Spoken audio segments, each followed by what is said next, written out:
La société ICERAM a été créée en 2005 par André Kérazic, qui est son PDG actuel.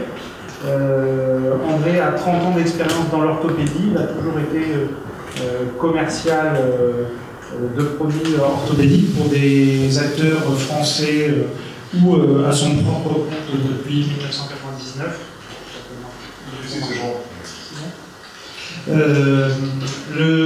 La société fait aujourd'hui 1,5 million d'euros de chiffre d'affaires. Elle comprend 35 salariés au 31 décembre. Je vais vous donner les chiffres parce qu'ils sont globalement publics aujourd'hui. Et la société était jusqu'à il y a à peu près 2 ans vue comme une société, un usineur, on peut dire une société de mécanique générale qui fabriquait des prothèses, notamment des prothèses blanches, que vous connaissez peut-être ou dont vous avez entendu parler, qui a un marché aujourd'hui de commodité. Une prothèse se pose pour les hanches en 45 minutes pour à coup, entre le moment où le chirurgien ouvre et le moment où il referme. Il s'en fait 140 000 en France par an. Donc c'est globalement un marché sur lequel on n'est plus du tout attendu. Et il y a une dizaine d'années, les spécialistes se sont un peu diversifiés, donc la hanche, le genou et puis le rachis, la colonne vertébrale. Et un certain nombre de sociétés se sont introduites depuis 2005 sur cette initiative-là en disant le mal de dos, c'est le mal du siècle. Voilà, et donc le marché va être de plusieurs milliards, ce qui est le cas aujourd'hui. Et nous, start-up françaises, on va prendre part à cette conquête. C'est des sociétés comme Implanet, Spineway, Spineguard, Vexim et d'autres acteurs qui sont aujourd'hui sur le marché d'un côté. Et puis quand nous on est arrivé donc, en 2013 pour aller voir les acteurs du financement, ils nous ont dit bon, c'est très bien vous arrivez, mais quand on est le premier c'est très sympa, il y a la prime immobilier. Le deuxième, on se dit qu'il faut diversifier le portefeuille. Le troisième, on commence à se demander si au fond le premier était vraiment si original. Et vous, vous êtes les dixièmes. Donc globalement, remballé, vous n'avez rien à faire en bourse et de toute façon c'est plus du tout le sujet. Et donc ça a amené le PDG à revoir sa vision, ça nous a amené à travailler le sujet. Et on avait notamment dans le portefeuille de projet un petit produit qui est celui-là, qui est un implant en céramique poreuse, voilà, qui a la même porosité qu'un os naturel et qui est 3 fois plus résistant si vous appuyez dessus. Là, ça résiste très bien. On peut y mettre à l'intérieur une substance active et c'est globalement un produit qui résiste à tous les traitements complémentaires à la chimiothérapie, radiothérapie. Voilà. Et donc on avait ce produit-là, mais on savait faire des pièces d'1 centimètre cube. On a beaucoup travaillé et on a réussi à développer un produit qui fait aujourd'hui une trentaine de centimètres cubes, qui est un sternum. Voilà. Donc on a fait au mois de mars l'année dernière la pose du premier sternum en céramique et ça nous a fait passer instantanément d'une société de mécanique générale, dans le domaine de la santé certes, mais une société de mécanique générale, à la start-up du sternum. Et notre enjeu, pour terminer la présentation, c'est que je puisse revenir vous voir peut-être dans un an en amenant un autre produit, là on aura 18 mois peut-être, un autre produit qui sera encore plus gros, parce que là on a passé un facteur 30, et qu'on puisse dire n'importe quel os du squelette, tout ou partie du squelette, pourrait être remplacé par une céramique comme ça. Et donc notre enjeu, l'histoire de la question, c'est qu'on est passé d'une société de mécanique générale à la start-up du sternum, et j'espère demain la start-up du squelette. Et ça, les start-up du squelette, on est pour l'instant la première. Donc, merci. Donc, est-ce que vous pouvez nous revenir sur comment vous avez financé tout ça et les différentes étapes du financement et éventuellement les choix que vous avez fait au moment venu? Alors là, la société fait donc 1,5 million de chiffre d'affaires, elle perdait à l'époque 300 000 € par an. Autant dire quand votre banquier dit effectivement c'est 3 fois le BE, 1 fois les fonds propres, on était en quasi fonds propres négatifs et 300 000 € de perte, donc le financement était à peu près arrêté. Et la vision d'André Kérazic a toujours été de dire on va continuer, on ira le plus loin possible dans l'aventure, quoi qu'il arrive. Et notre vision, c'est de dire, à un moment donné, c'est au fond ce que moi j'entends du marché, c'est il faut mettre beaucoup d'argent. Au fond, l'argent, c'est un peu une ressource. Et il faut massifier cet apport-là. Donc à l'époque, quand on regardait 300 000 €, il rêvait d'avoir 500 000 € sur le compte. Et globalement, on s'est dit, non, on ne va pas aller chercher 500, on va aller chercher beaucoup plus. Parce que l'enjeu pour devenir un leader mondial, c'est d'aller chercher beaucoup d'argent, plus que peut-être vous pourriez imaginer pour le projet dans le cas. Donc on a pris d'abord 2,5 millions d'euros en ISF-TEPA, donc là c'est le gestionnaire de fortune, qui ont collecté auprès de particuliers, qui ont investi dans les sociétés. Ça c'était en juin 2013. Voilà. On a fait ensuite un placement privé auprès de sociétés de financement des investisseurs institutionnels. Donc là on a mis 2,7 millions d'euros à nouveau. Ça c'était en décembre 2014. À ce moment-là, la société a décidé, enfin on a fait le choix de s'introduire, suite à ce placement privé, directement sur Alternex, puisqu'il faut avoir au minimum 2,5 millions d'euros. Là c'était le cas. Et puis, comme les choses allaient bien, qu'on a publié sur le Sternum et que le cours de bourse, on peut-être avait bien profité de cette nouvelle-là, on en a profité pour faire l'opération qui nous permettait de compléter le projet. Donc on a levé 9 millions d'euros, là par un appel public à l'épargne et un placement privé dans le même temps, donc a été fait au mois d'octobre de l'année 2015. Donc pour revenir sur les différentes étapes, pourquoi avoir privilégié donc, au départ cet investissement, cette levée de fonds auprès des particuliers, donc avec l'aide sur des dispositifs fiscaux à l'époque, plutôt qu'une levée de fonds auprès d'investisseurs institutionnels? En fait, il y avait trois éléments. Le premier, c'était le chef d'entreprise, donc André Crécy, voulait rester maître à bord et au fond ne se mettre aucune limite. Et dans les discussions qu'on pouvait avoir, alors en financière région Limousin, les investisseurs privés parlaient tout de suite de pacte d'actionnaires, de discussions, et puis globalement, ils raisonnaient, on en a discuté un tout petit peu avant, plutôt comme des banquiers que comme des investisseurs en capital, et donc quand ils voyaient un résultat net à moins de 300 000 €, ils disaient que la boîte valait quand même rien, voilà, et que donc investir c'était compliqué. Donc ça c'était le premier point, c'était de ne pas se mettre de limite. Le deuxième, c'est que pour aller chercher à l'époque 2,5 millions, hormis des financements alors par la FOU ou par un certain nombre d'investisseurs individuels, c'était quand même des choses assez compliquées chez nous. Et puis le dernier point, c'était vraiment cette idée de se dire on va chercher, on aurait pu trouver 300 000 €, mais ça ne changeait pas le projet. Et à un moment donné, l'enjeu c'était vraiment de dire on fait une opération pour changer, on l'évoquait, changer le projet, changer la structure de la boîte, la faire grandir et pouvoir passer ce cap pour devenir un leader. Et donc ensuite, pourquoi avoir choisi la bourse après avoir levé ces fonds? La bourse, pour nous, il y avait, pour le dirigeant, il y avait trois éléments aussi. Il y avait un élément de communication. Aujourd'hui, je suis invité, je représente la société SERA. On aurait été très clairement, je ne pense pas invité si on avait fait une opération classique, quel que soit certain. Donc c'est vrai que cette communication-là, elle est importante pour nous, je dirais pour nos partenaires financiers, notamment structures autour public ou parapublic. Il y avait aussi un effet de communication au niveau, dans notre business, auprès des chirurgiens, auprès des partenaires et distributeurs à l'international, ça c'était important. Et puis le dernier élément, c'est que l'aspect communication, challenge et transparence, c'est quelque chose qui nous va bien, qui est vraiment dans la philosophie du dirigeant. Moi j'ai commencé à travailler avec lui, j'étais dans le parapublic,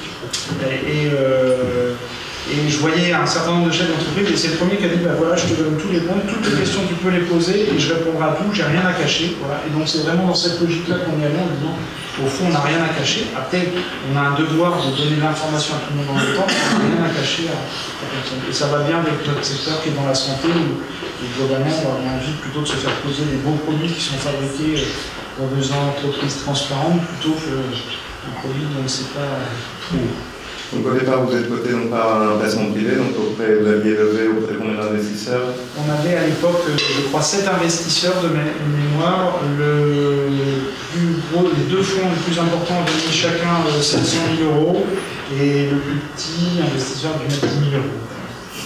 Et donc j'aimerais que vous reveniez parce que c'est assez intéressant. Donc quand vous avez posé donc, ce premier sternum, que vous avez communiqué dessus, l'impact significatif que ça a eu sur le cours qui a pris en quelques jours, rappelez.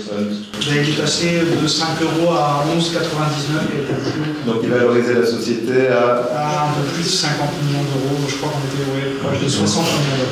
Ouais, et donc surtout, bon là, après ça s'est corrigé un peu après, parce qu'il y a souvent les excès en bourse, mais surtout le fait d'être coté, ce que vous m'avez dit, ça a quand même facilité le fait de profiter de ce momentum positif pour pouvoir lever des fonds de manière assez rapide. Et donc là, vous avez fait le choix de déposer un visa auprès de l'AMF, de faire une levée de fonds, donc ce qu'on appelle un appel au public, et savoir un peu comment ça s'est passé, et ce que vous avez, les difficultés que vous avez rencontrées, et les avantages. Moi, ce que je retiens, c'est qu'en fait, le cours de bourse, c'est vraiment qu'un instantané de combien je suis prêt à échanger une action, c'est rare, mais plusieurs actions ISRAM, mais au fond, c'est une action ISRAM, combien elle vaut. Et c'est comme si je décidais de vendre cette pièce-là, si je vends 1 cm², je peux bien le vendre très cher, donc c'est ce qui explique aussi ces variations très fortes à la hausse ou à la baisse avec l'offre et la demande. S'il n'y a personne pour m'acheter mon centimètre carré, la société ne vaut pas grand-chose, ou la pièce ne vaut pas grand-chose. Si à l'inverse, quelqu'un peut acheter 1 cm², ça vaut très très cher si on multiplie ce centimètre² par la surface. Et donc, ça ne renvoie pas instantanément la valeur, elle n'a pas changé. Alors, quand on a fait le Sternum, elle a changé parce qu'elle a montré sa capacité à communiquer.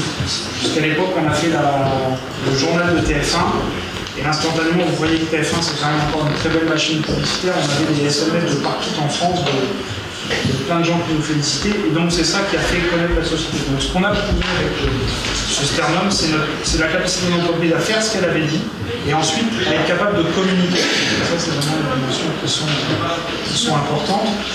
Une fois qu'on a communiqué, comme à l'époque, l'argent qui était venu des opérations précédentes était globalement détenu par des fonds institutionnels, eux n'ont pas vendu tout de suite sur le marché, et donc instantanément, ceux qui voulaient en acheter suite à on va dire, à cette communication et à ce passage sur TF1, ils voulaient les acheter au départ à 5 €, puis ils ont proposé 5,50, plus 6, plus 6,50, et ainsi de suite, jusqu'à un moment où en face un vendeur dit bon moi à 11,99 je suis prêt à en vendre. C'est comme ça que les choses se sont passées.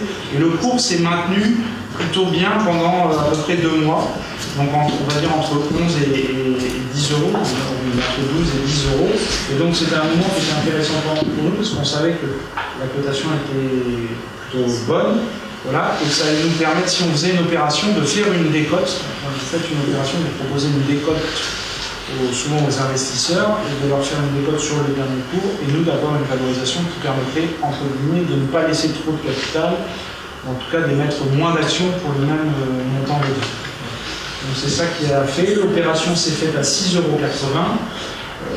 ce qui était une décote par rapport au dernier cours qui était descendu un peu. On est un mois d'août un peu compliqué, mois d'août 2015, donc on était autour de 8,80 € et on a fait l'opération à 6,80 €. Ce qui est intéressant, moi ce que je dis toujours, c'est qu'aujourd'hui la société, elle vaut, je crois le cours est à 4,80 € ce soir, elle vaut 26 millions d'euros. Ce que je regarde toujours, c'est de dire si demain on souhaite aller au bout de notre projet avec cette start-up et qu'à un moment donné, un très gros acteur du marché dise ok, cette techno elle m'intéresse, je la prends et je l'achète. Et on sait que les chèques que font les très gros acteurs dans notre secteur, c'est pas 20 millions d'euros pour une acquisition stratégique, c'est pas 50 millions d'euros, on commence à partir de 100 millions d'euros. Il faut valoir ces 100 millions d'euros, mais notre enjeu, pour ça que aujourd'hui, effectivement, on est encore de 100 000.